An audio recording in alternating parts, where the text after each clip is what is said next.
po Earth sign, Capricorn, Taurus, and Virgo. Kumusta po kayo guys? Okay, so yan guys, medyo paus pa rin talaga ako ngayon.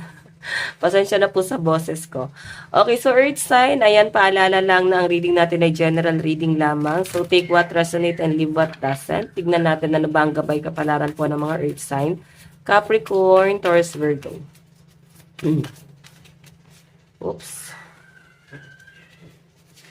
So guys, meron tayong spread the love, no obligation to take advice from others, and it's not the end, only the beginnings. Okay?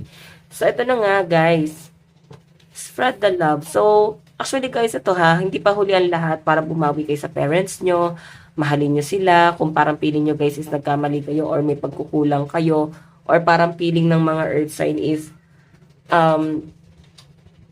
parang feeling nyo is, parang, ano ba to, feeling nyo parang kayo yung bad luck, black sheep sa family, ganon. So, minsan kasi guys, ito ha, pansin nyo ba, minsan kung sino ba yung mga bad luck sa family, sila part talaga yung swerte, no? What I mean yung black sheep na sinasabi nila sa family, sila pa yung in the near future is, mas naging, parang nag-expand, no? So, I think ikaw, nagkaroon ka ng expansion, parang, nakikita ko sa inyo na ikaw yung mas nagmahal sa parents mo, earth sign, or maaring ikaw yung mas, mas malawak mag-isip, mag-unawa, or parang ikaw yung naging responsible ngayon. Okay? So, tignan natin guys, meron pa tayong obligation. Ayan na, no obligation to take advice from others. Okay, so parang sinasabi dito guys, na hindi nyo naman daw talaga kailangan ng advice ng ibang tao. Or pwedeng ikaw, hindi mo guys kailangan obligahin yung sarili mo na magbigay ng opinion sa ibang tao, or hindi mo kailangan obligahin yung sarili mo na parang pag hindi ka nakapagsalita, mababalisa ka, parang feeling nyo guys is nagkulang kayo sa taong yun. So, maaaring ikaw kasi lagi mo tinitignan dito, ano yung pagkukulang mo, ano yung pagkakamali mo. So, titignan mo lang dito guys is yung family mo. Okay? Ayun no, ito nang sinasabi sa inyo ng card. No obligation to take advice from others.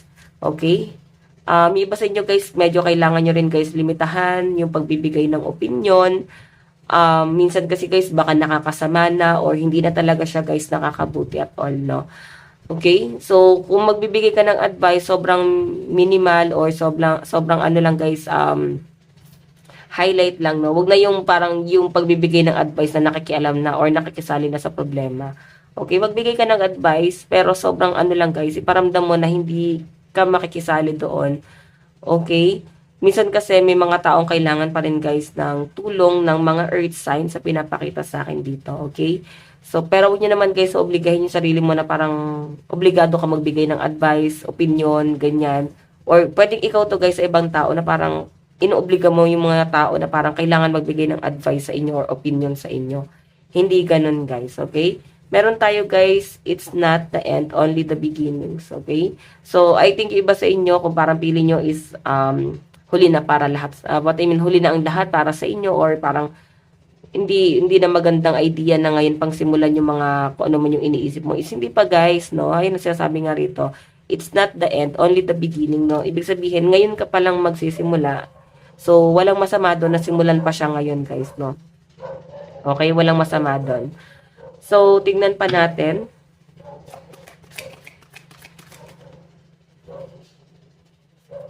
Meron tayo guys, the die is cast. Oh.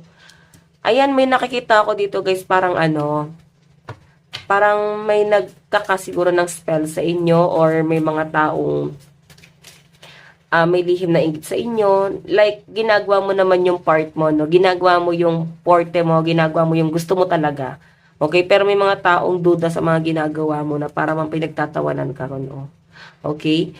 Pero sinasabi sa akin dito guys, eto ha, maaaring may mga taong nag-cheer sa inyo or akala mo is parang nakasupport sila sa inyo, pero sinasabi dito guys, may mga nasasabi pa rin sila guys na hindi maganda sa inyo.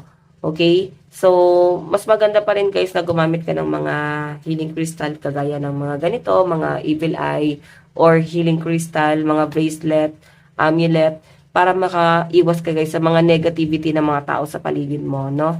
And much better siguro guys na mag-ano na rin kayo guys, mag salt bath na rin guys, no? At least ma-release yung mga negative energy na na-absorb mo sa ibang tao. kamalasang na-absorb mo guys sa ibang tao. Ayan po. Okay? Tignan natin.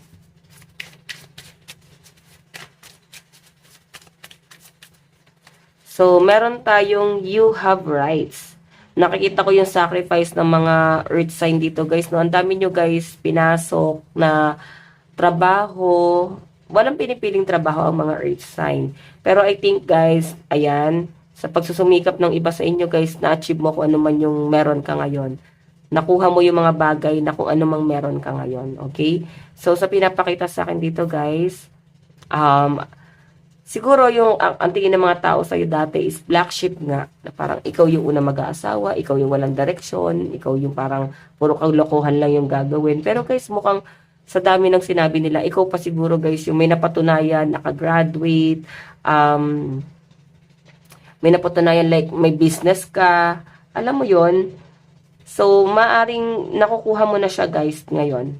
Okay? Yung iba sa inyo guys, ayan, parang feeling nyo is kung nagpaplano ka mag-aral ulit, pero ang feeling mo is matanda ka na para doon.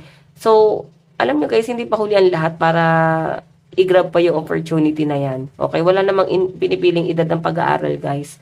Lahat ng may gusto na mag-aral, pwede pang mag-aral guys, no? So, kung iisipin mo guys, yung sasabihin ng ibang tao, tingin nila sa inyo, once na ginawa mo yan, wala talaga guys mangyayari. Okay? Pero kung gagawin mo to para sa'yo, sa future mo, sa parents mo, kung may anak ka, is magagawa at magagawa mo to guys. Okay? Isipin mo yung mga responsibility or kung ano yung goal mo talaga sa future. Tignan pa natin.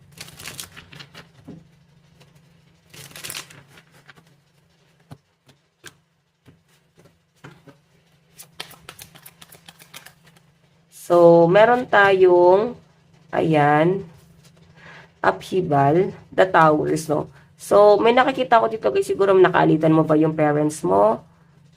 Siguro ito na yung panahon para magpatawad.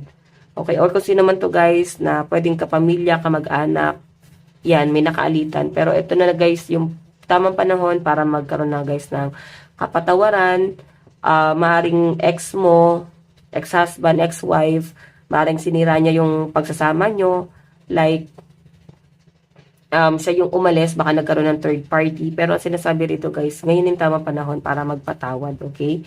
Hindi nyo naman guys patatawarin para tanggapin mo ulit sa buhay mo. Baka patatawarin mo lang para at least may peace of mind ka. Tingnan natin. Okay. So, meron tayong burden. Ayan, ito na nga sabi ko sa inyo eh. Masyado nyo guys, ginagawang entitled talaga yung sarili nyo sa mga pagbibigay ng opinion. Parang kailangan earth sign is mawalan ka ng pake. Mawalan ka ng pakialam sa problema ng ibang tao. Kung nanghihingi sila guys ng advice or tulong, walang masama doon. Kung ano yung kaya mong itulong, yun yung gawin mo. Okay? So, may nakita ko guys, ang dami ring obligasyon. Meron tayong collaboration. So, ito na nga guys, maring itong collaboration na to is parang pagtulong, no? So, wag mo rin guys obligahin yung sarili mo ng pagtumulong sa ibang tao. Ang kailangan mo unahin dito is yung sarili mo, family mo. Ayan, it's not the end. Ayan, only in the beginning and collaboration. So, pinapakita sa akin guys, magkakaroon ka ng expansion, magkakaroon ka ng mga bagong circle of friends, magkakaroon ka ng mga bagong kakampi. Ayan, yan yung nakikita ko rito, okay? So, tignan natin, the dice is cast.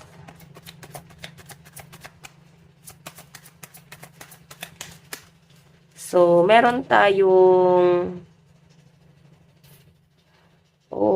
judgment. 'Di ba? Sabi ko sa inyo, may mga tao pa rin talaga na may nasasabi sa inyo. Okay? Maring ito guys is dati nyo na guys nakaaway. So, huwag nyo na guys parang ganito, yes, napatawad nyo na, wala nang issue sa inyo. Pero pag paulit-ulit na guys yung scenario na lagi nyo nilang guys nakakaaway, tapos magkakabati na naman guys. Wala na siguro pagbabago doon guys. Okay? Ibig sabihin, hindi na kayo guys meant, no? Hindi na kayo guys parang tinadhana pa sa isa't isa kasi puro alitan na lang eh. Meron tayo guys victory, ayan, 'di ba? May success talaga sa mga earth sign guys. Maring na isa sa mga pangarap mo is na tutupad na, no? Okay? So ito, maring may ano to, pumasa ka sa bar exam, may profession, or maring may magandang outcome na nangyayari ngayon sa isa sa mga pangarap mo. Okay, tignan natin advice. Meron tayong the fairy climax approaches. Full moon in Aries. Okay, tignan pa natin. Meron tayong message. Synchronicity, memory, mind healing. So, iba sa inyo, Chris, lagi kang nakatingin sa past. Lagi kang nakatingin sa mga hindi magaganda nangyari sa past. Baka kailangan, guys, is mag-move forward. Okay? So, guys, lucky number mo, ayan, nasabi ko na ba, 27 and 12. Ito lang po ang inyong reading. Maraming salamat po. Bye-bye.